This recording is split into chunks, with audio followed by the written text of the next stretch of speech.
I drove into town. It was late afternoon. The clouds looked heavy, and rain felt like it could break at any moment. I parked my car next to the small police station. It felt like the town had been forgotten by time. I grabbed my bag and stepped outside. The air was thick, almost electric. I could hear the waves crashing against the shore. As I settled in, the unease grew. The first night, I got an anonymous tip about a hidden area near the pier. Someone thought it would help with the disappearances. I wasn't sure I should go, but my curiosity won out. I walked down the faded walkway, and the wood creaked under my feet. A chill ran down my spine. I heard something.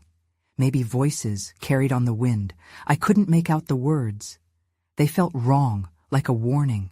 The next days blurred into one long, strange investigation. I plunged deeper, hunting for answers. I found symbols scratched into trees, but they didn't mean anything to me. The locals avoided my questions.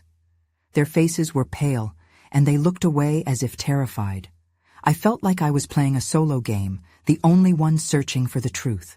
One evening, I visited the local archives. It was dim, dusty, and just odd. As I flipped through old directories, I saw them. Photos of the missing. The faces looked familiar, but it was more than that. Each had notes pinned to them. The messages made my heart race. "Don't look too closely," read one note. "She knows," said another. I felt like I was being watched, and I couldn't shake the feeling. That night, I went to the pier, the wind whipping around me. It felt like someone was behind me. I turned suddenly, and there she was. A woman stood in the shadows. I didn't recognize her. Her face was hidden, but I could see her eyes. They seemed to pierce through the dark. "Why are you here?" she asked. Her voice was soft but filled with something I couldn't name. I froze, my heart pounding in my chest. 1,000 questions rushed through my mind. I didn't know what to say. A cold sweat broke out on my forehead. Before I could answer, I turned to run. When I looked back, she was gone, just vanished without a trace. The town continued to hold its secrets. Days turned into months. But I never found the answers. Those missing people were like the wind. Here one moment and gone the next. Something was wrong. The air was thick with it, almost suffocating. 10 years later, I still can't forget. Why did she ask me? What really happened to those people? Was it just a sick act of human malice? Or was there something darker at play, lurking just beneath the surface? I think about it often, but I doubt I'll ever know the truth. The morning after that haunting encounter, I woke up with a sense of dread. Memories of the woman flooded my mind, but I pushed them down.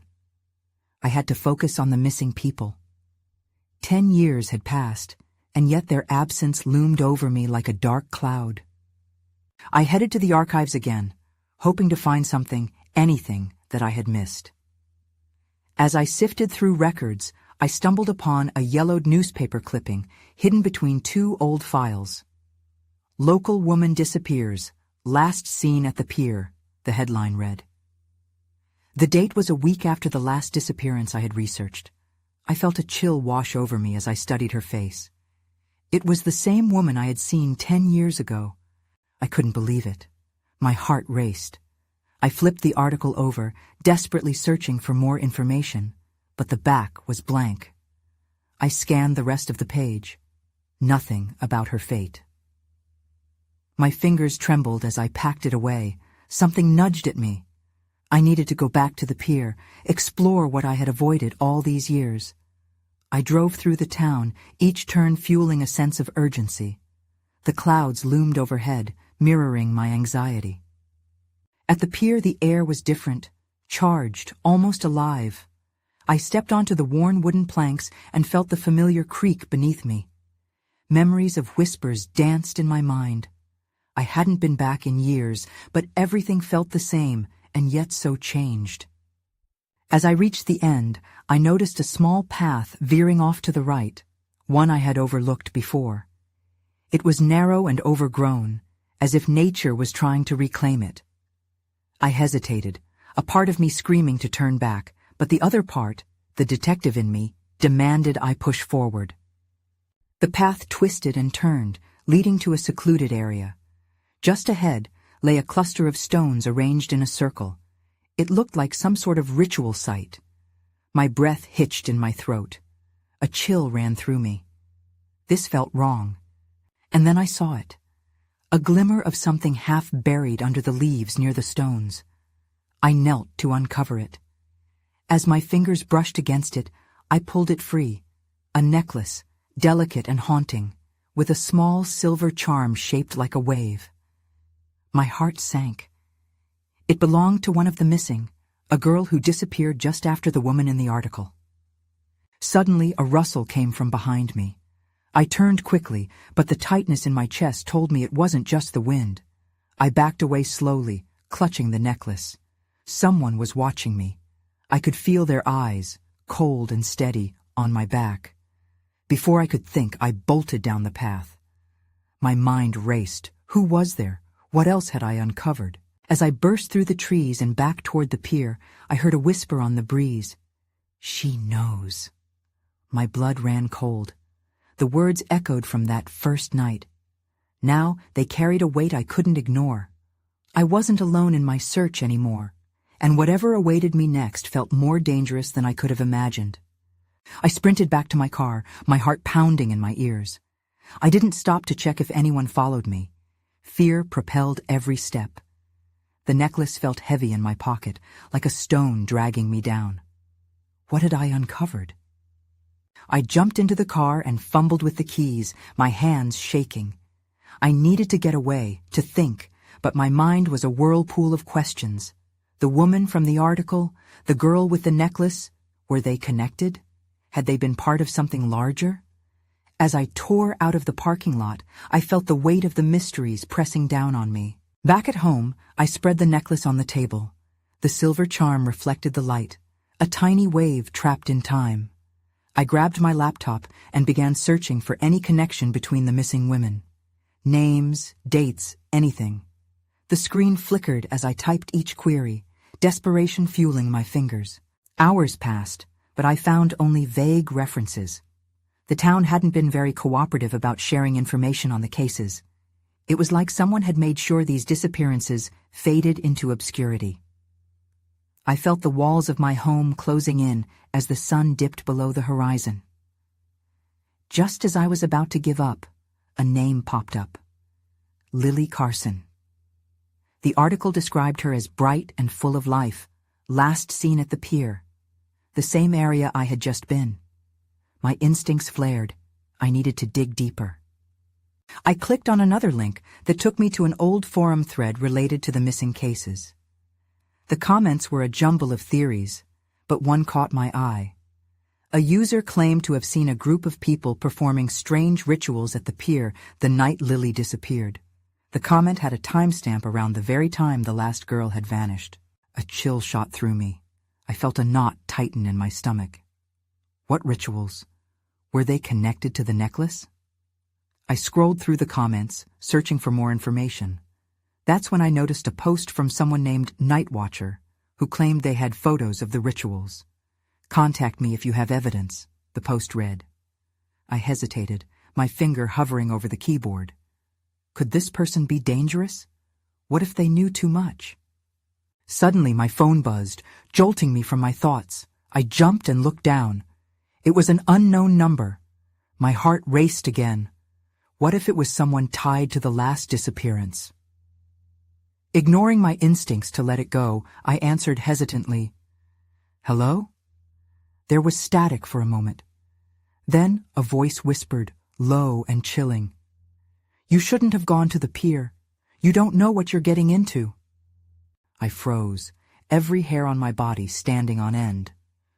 "Who is this?" I demanded, but the line went dead first. The silence screamed in my ear. I dropped the phone and stared at the walls around me. I felt suffocated. There was a connection I had to uncover, and I could feel it lurking just out of reach. What had I stumbled into? And who was watching me now? The next morning, I woke with my heart still racing from the night before. I needed to gather my thoughts. I avoided the laptop, scared of what more I might find. Instead, I grabbed my notebook and headed to the park. Fresh air might help clear my mind. As I walked, I couldn't shake the feeling of being watched. I kept glancing over my shoulder, half expecting to see someone lurking in the shadows. The park was usually a peaceful place, but today it felt like a trap. I sat on a bench, pulling the necklace from my pocket. It glimmered in the daylight, a stark contrast to the weight it carried in my mind. I started jotting down what I knew. Lily Carson, the strange rituals, the unknown caller. Could I connect the dots? I felt a pang of uncertainty. Maybe I was in over my head. But pushing that thought aside, my pencil scratched the paper as I wrote down every detail. Suddenly, a figure appeared in my periphery. I glanced up to see a woman approaching. She looked familiar, her eyes scanning the park as if searching for something, or someone. She walked closer, stopping at my bench. "Are you Alex?" she asked, her voice cautious. My jaw tightened. "Who wants to know?" "I'm Claire. I heard you were looking into Lily Carson's case," she said, her eyes darting nervously. "I think I can help you." I hesitated. Should I trust her? "How do you know about that?"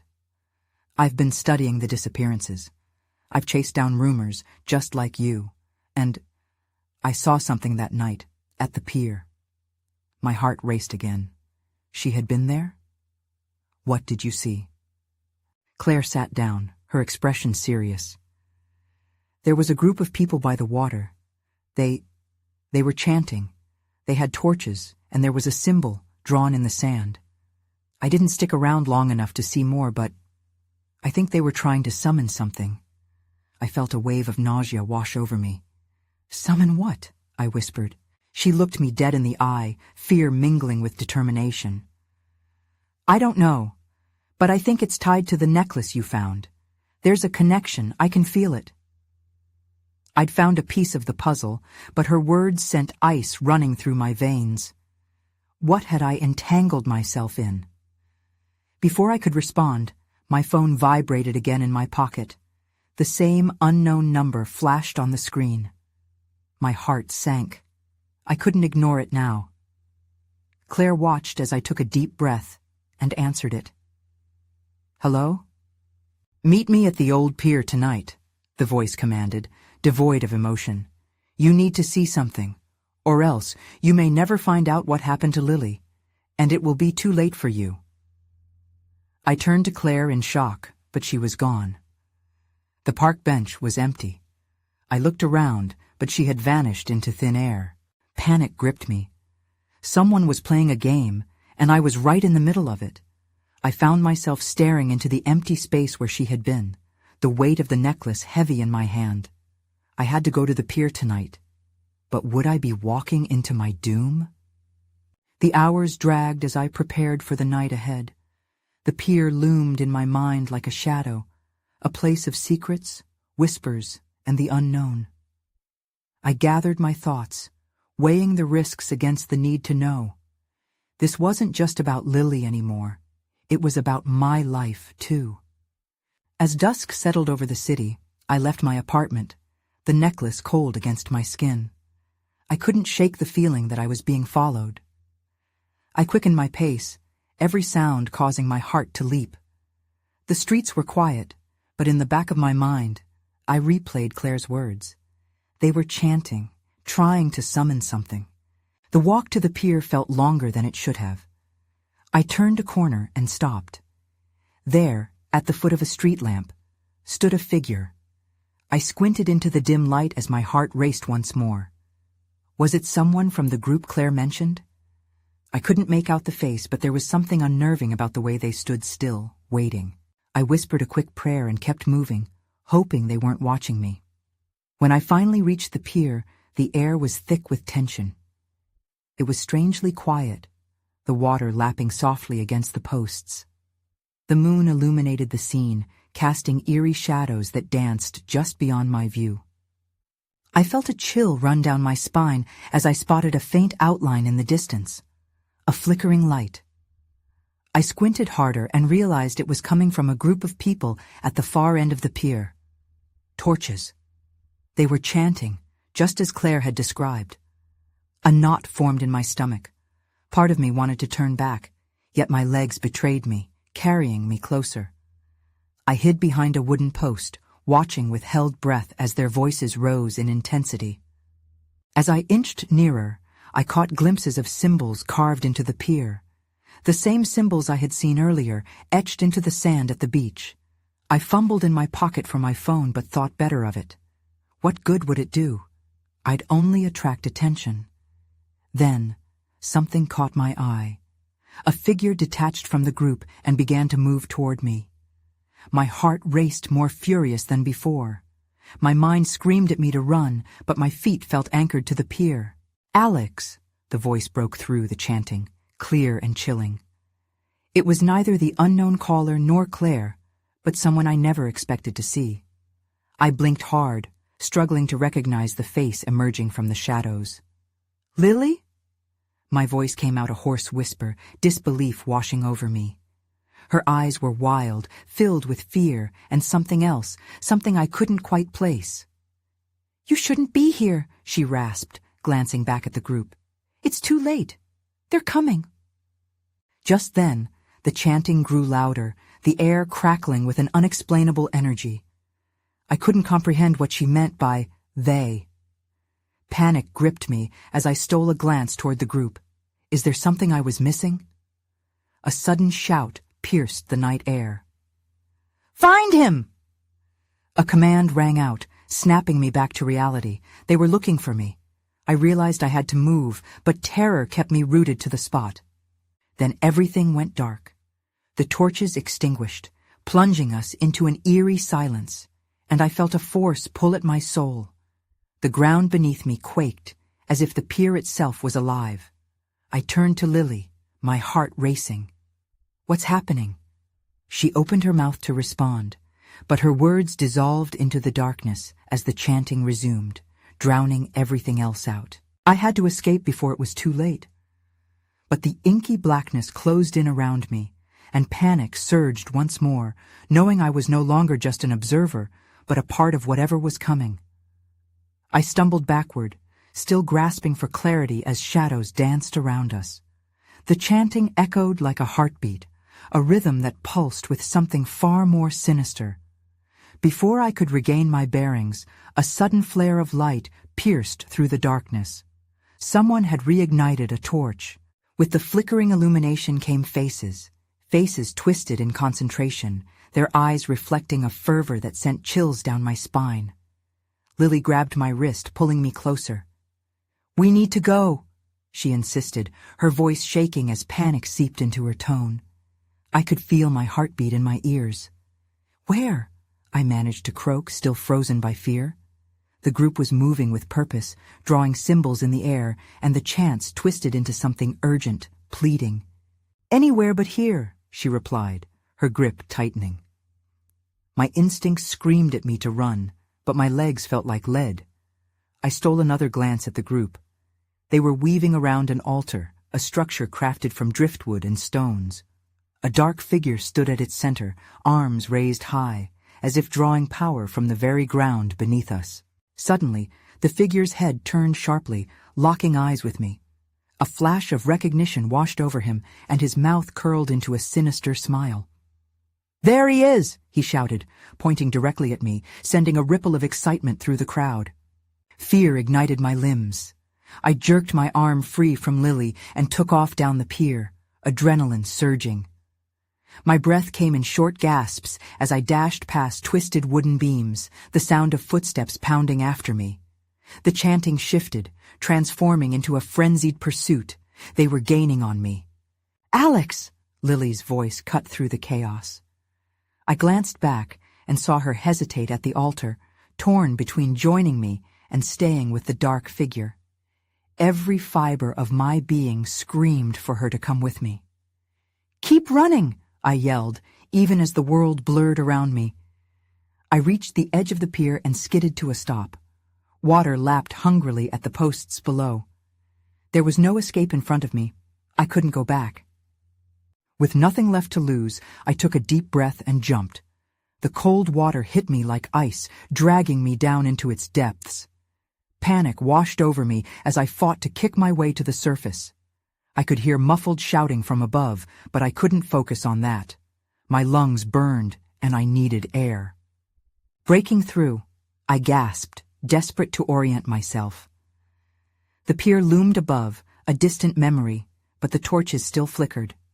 I turned to see Lily standing at the edge, her eyes wide with fear. "Alex!" she cried out, the sound echoing heartbreakingly in my ears. But before I could respond, an unnatural force pulled me back again. The water was thick, and I couldn't swim against it. I felt hands grip my ankles below, dragging me down into the abyss. In that moment of panic, I thought of Claire's warning, of dark deeds and summoned things. Something lurked beneath the pier, something that yearned to keep me from escaping. Just as I felt the grip tighten, my hand brushed against something solid. A stone? No, a symbol etched into the bottom of the pier itself. A rush of understanding flashed through me. This was part of it all, the very source of their power. I had to break free, had to find a way to shift that energy. With one massive effort, I kicked violently, pushing away from the symbol. The grip loosened, and I shot back towards the surface. But above, something was rising, more than shadows, something that wasn't entirely of this world. "Alex!" Lily screamed again. But this time, the sound twisted, becoming a chant again. They were calling to me, summoning me back. Then I broke the surface, gasping for air, and fear clawed at my throat as I realized I wasn't safe yet. Not by a long shot. The moment I broke the surface, I was hit with a wave of icy dread. I gasped for air, but it didn't feel like I was breathing in the clean night. It tasted wrong, metallic almost, and the chant rose again, echoing off the wooden beams above me, distorting the words until they became an incantation. My heart raced. I was no longer just fleeing. I was part of something far bigger. Desperately treading water, I scanned the shadows for Lily. She was still there, eyes wide in panic, but something behind her made my blood run cold. The dark figure at the altar had shifted closer to the edge of the pier. I recognized him now, a face from that summer's darkest corner, and an unsettling thrill articulated every nerve in my body. It was Marcus, the one Claire warned me about. "Alex!" he shouted again, his voice warped like twisting metal. "Join us! This can save you!" What could he possibly mean? There was no saving for me, or anyone from what I had just witnessed. My instincts kicked in, making me want to sink back into the water, to disappear from their collective gaze. But the water felt enchanted, alive, connecting me to that tainted sigil lurking beneath. Lily's scream pulled my attention back. "We need to get out of the water." She was pulling at her hair in frustration, pacing along the edge. "Alex, please, come back." I had to think quickly. I couldn't risk another grip from the abyss below. They wanted to drag me back to whatever fate was waiting. With determination, I swam toward a broken piece of wood jutting out from the pier, using it as leverage to pull myself up. A sudden surge of chanting escalated, nearly vibrating through the water. The presence beneath the surface squirmed, coiling like a serpent, searching for me. I glanced back, praying for a moment of distraction from the figures above. "Lily, jump in!" I shouted, urging her to save herself. But her gaze was fixed on the altar, mesmerized by Marcus's grim aura. "No!" she yelled back, eyes shining with tears. "I won't leave you!" In that moment, torn between helping her and escaping myself, I saw something shifting in the water, a shadow moving toward me. It was a hand, and it wasn't human. Panic flared in my gut, and I pulled myself up, nearly slipping as I achieved a foothold on the slippery wood. "Get away from the edge!" I cried, hoping she'd listen. But I was already out of time. The chanting crescendoed, and I could see a glint beneath. Whatever horrifying thing was rising wanted me. Finally, I was vertical, chest heaving as I clambered atop the pier, dripping and trembling. But before I could even breathe a sigh of relief, I looked back toward the altar, where Marcus stood with an excited glimmer in his eyes, the crowd wild behind him. That's when I saw it. A glowing symbol carved deeper into the wood beneath my feet, pulsing softly as if responding to the chaos surrounding it. A warning?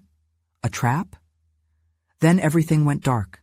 The shadows sunk in closer, merging flesh and wood, swirling into something that made my skin crawl. The last thing I felt was the ground tremble beneath me.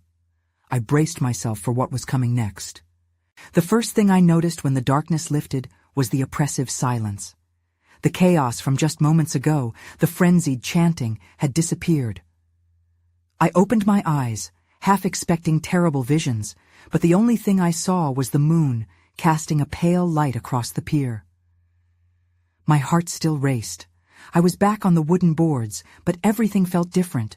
The air was thick, almost sticky, as if it were pulling me down. I scanned my surroundings for Lily, but she was gone. "Lily!" I called, panic rising again. I jumped to my feet, shaking off the weariness that clawed at me. But no answer came. I felt the weight of something looming. The shadows were restless, creeping closer, billowing like smoke. I took a step back, my feet slipping on the wet wood, and kicked into a jog along the pier's edge, scanning the darkness where she had last stood. Just ahead, the altar loomed, its warped wood and glowing sigil now pulsating fervently. It felt alive somehow, almost as if it were breathing, beckoning me closer. I hesitated, caught between dread and curiosity. But my instincts flared. I had to know what Marcus was doing. My eyes darted around for any sign of him or anyone else. Nothing. Just me and the unstable shadows. A low rumble echoed beneath me, like the growl of a sleeping beast. I steadied myself, gripping a railing that felt slick with something I didn't want to think about. As I peered over the side into the inky water, a flicker of movement caught my eye, a mass of shadow swirling beneath the surface. No, I muttered, backing away. This wasn't just about me anymore. While I had been lost in fear, had Lily chosen to dive in? I couldn't shake the image of her being pulled under, caught in whatever darkness had risen from the depths. Gathering myself, I turned back toward the altar. I needed that sigil, the answer to whatever was happening, or I would be powerless against the forces at play. I had to feel connected again, to ground myself. With every hesitant step, I felt the air thicken, pressing against me like a warning. That's when a faint sound broke through the silence, like whispers riding the wind. At first, I thought it was my imagination, but the voice became clearer. I stumbled to a stop. It wasn't Marcus or anyone I recognized. "Alex!" The voice was soft, almost comforting, but deep inside, I felt a chill. Lily's name lingered there, intertwined in the melody of the chant. "Lily!" I shouted again, but my voice twisted into their eerie hymn, joining them unintentionally. An icy sensation shot up my spine as I realized I was still standing on that cursed sigil, the inscribed wood tingling beneath me. Just then, the shadows pulsed, responding to the chant, circling the edges of the altar.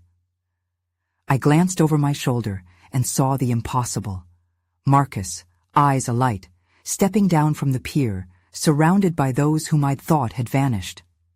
They were not just watching anymore. Something shifted in the depths of the water. It was rising again, and I knew I had moments left. I had to act before it was too late. "Get back!" I yelled, but my voice was drowned out by the chant's growing urgency. I stepped back further onto the pier, desperate for both escape and understanding. As the shadows closed in, I grasped the sigil beneath my feet, determination boiling within me. I was not just a pawn in this game. I would confront whatever nightmare lay ahead. But with every heartbeat, I felt the world around me spiral into chaos once more. Before I could figure out a plan, the darkness surged and swallowed the pier whole, leaving me teetering on the edge. The darkness wrapped around me like a shroud, and for a moment I feared I was lost again. Then, just as suddenly, the weight lifted. I blinked against a blinding light that slashed through the veil of shadows. It was no longer just the moon illuminating the pier. A vibrant glow cast from the altar, pulsing in sync with my racing heart. I stumbled back, trying to shield my eyes. The chanting morphed into a singular echo that spoke directly to me, invading my thoughts. I could feel it clawing at the edges of my sanity, an insistent rhythm that demanded I join in. My breath caught in my throat. "Stop!" I shouted, but the word dissolved into the sound around me. The shadows danced, twisting into grotesque forms that threatened to engulf me. They reached out like fingers, beckoning me toward an end I didn't understand. Then I felt it, a tug at my core that made me think of Lily. I need to find her. I pushed against the shadows, the sticky air wrapping around my limbs, slowing my movements. I scanned frantically, hoping to see her face, to pull her back from whatever dark fate had befallen her. Just then, through the haze, I caught sight of a figure rising from the water, a silhouette formed by the shadows, but it felt familiar. Lily! I sensed my heart leap, only to be crushed as the figure contorted and melded back into the murky depths, leaving only ripples behind. Panic surged within me. I couldn't stand idle. I had to act. I turned back toward the altar, desperation coursing through my veins. The glowing sigil pulsed brighter, and I ran forward, feeling the edges of its power slick against my skin. "Why are you doing this?" I yelled, my voice barely piercing the growing din. Marcus and the others didn't respond, still trapped in their eerie chant as if they were oblivious to my presence. I felt an impulse to grasp the sigil tightly, to absorb whatever energy it radiated, but fear held me back. Suddenly, the chanting halted. The abrupt silence was deafening, creating a vacuum that swallowed my thoughts. I could hear my own heartbeat thudding in my ears. Then came a collective breath, a deep inhalation from the shadows. That's when I saw it. From within the depths of the altar's glow emerged a figure, ethereal and glowing, resembling a fusion of light and shadow. A woman whose features I recognized instantly. It was Lily, but she seemed trapped in a web of energy, her eyes wide with fear, lips mouthing silent words. My chest tightened. "Lily!" In that instant, the shadows surged again, this time raiding the pier with a wave of darkness. They lashed out, wrapping around me, icy tendrils that grabbed at my limbs, pulling me closer, threatening to drag me under. "Get away from her!" I screamed, instinctively reaching for the sigil beneath me. The wood felt alive, humming with power.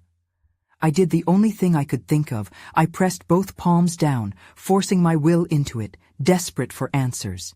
The shadows recoiled, and the whispers returned, sharper and merging into one furious voice. "You should not have come here." As the air crackled with energy, realization struck me. They weren't just shadows. They were guardians of an ancient secret, and I had crossed a line I couldn't uncross. With a final surge, the darkness surged forward, and the glow from the altar dimmed, leaving me breathless and on the brink of losing Lily forever. In that suffocating silence, the darkness enveloped me, but I could still feel the energy pulsing beneath my hands, answering my desperate plea. The sigil radiated warmth, a stark contrast against the icy tendrils that threatened to pull me under. I gasped and pressed my palms harder against the wood, willing it to break the suffocating grip. "Let her go!" My voice rang out, unwavering despite the terror clawing at my heart. The glow from the altar flickered in response, intensifying as if rallying to my command. I focused on Lily, frantically searching her eyes for any sign of recognition. She looked trapped, caught between dimensions, reflecting fear and an unyielding hope. In that moment, a connection sparked between us, a silent understanding. I had to fight for her, for both our lives. I summoned every ounce of strength, every shard of willpower that remained, and pushed into the sigil again. "I'm not afraid of you." Suddenly, the darkness recoiled as if stung. The icy tendrils slid back for a brief second, and Lily's figure flickered, her features becoming clearer. "Alex!" she called out, voice ringing with urgency. Don't give in! The shadows murmured, a chorus of frustration echoing around us. I could feel their power ebbing slightly, and the energy from the sigil surged beneath my hands, warming me. The shadows lunged again, but this time I wasn't backing down. I focused, my heart racing to the rhythm of the energy coursing through me. Come on, I whispered under my breath, urging the sigil to amplify. The ground shuddered in response, a wave of light spilling forth from the altar, flashes of silver and gold swirling around me. I could feel the power shifting. Lily! I shouted again, and her gaze locked onto mine. I could see her recognition, her faith in me flickering like that glowing light. Hold on! Then, with a surge that felt like breaking through the surface of a suffocating ocean, I yanked my hands away from the sigil and turned sharply. I faced the shadows, their menacing forms ever closer. You don't control us. The declaration unleashed something primal within me. As the shadows came barreling forward, I held my ground, channeling my fear and love for Lily and all the missing girls into a singular cry. It was raw and powerful, resonating through the air. The shadows faltered again. Go! With that one word, I shoved my hands toward the dark mass, feeling the pulse of the sigil propel electricity through my fingertips. Blinding light erupted from my palms, filling the pier and surrounding us in an overwhelming brightness. The shadows screeched, recoiling in pain as tendrils of light wrapped around them. I could see the figures of Marcus and the crowd twisting, their faces shifting from phenomena to reflections of something darker that had once claimed them. The power surged until the air itself vibrated with intensity. Then, just as quickly as the light came, it engulfed the darkness, clashing against it like waves crashing against jagged rocks. I closed my eyes against the brilliance, letting it radiate through me. The sound of the shadows dissipating filled my ears, a cacophony of indignant shrieks fading into silence. I opened my eyes to find myself standing alone on the pier, the altar dimmer but still intact. The glowing sigil pulsed faintly beneath me. The air was still, almost tranquil, as if the chaos had been swept away, leaving me in a fragile stillness. Lily? My voice trembled as I called out. Panic clawed at my chest once more. Had the effort truly driven everything away? Had I lost her forever? Alex! The soft voice reached me like a whisper, and my heart stopped before it leaped again. There she was, emerging from the shadows, stepping through the fading glow. Her eyes were wide, shimmering. You did it! I lunged forward, catching her in my arms. Relief surged through me, overshadowing the weight of all that had just happened. I thought I lost you. I thought. Together, she whispered, pulling back to meet my gaze. You saved us. But even as I held her, unease lingered like a shadow looming just out of sight. Had we really vanquished whatever had haunted the pier? What truly remained beneath its depths? As daybreak softly painted the horizon, the echoes of what we had faced flickered at the back of my mind. I glanced around, finding remnants of the altar standing resolute, despite the peace settling in. I still couldn't shake the feeling that someone was watching, that the darkness could return at any moment.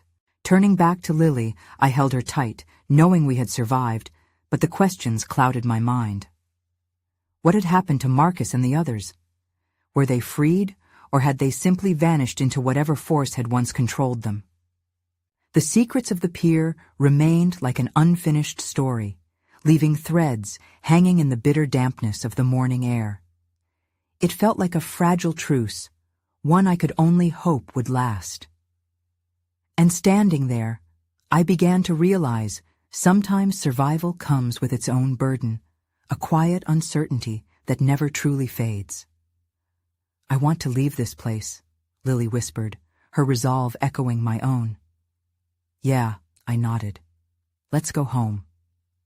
And as we walked away, I couldn't help but glance back at the pier one last time, the shadows still lingering in the corners of my mind. We had escaped this battle, but I wasn't sure we'd truly escaped the war. I moved forward, but the taste of dread lingered on my tongue, a reminder that curiosity could very well lead us back into the dark. And so the questions remained suspended in the air, like the unbroken surface of the sea, still, tranquil, but hiding mysteries that I might never fully understand. I turned away, holding on to Lily tightly, our futures uncertain as we stepped into the unknown.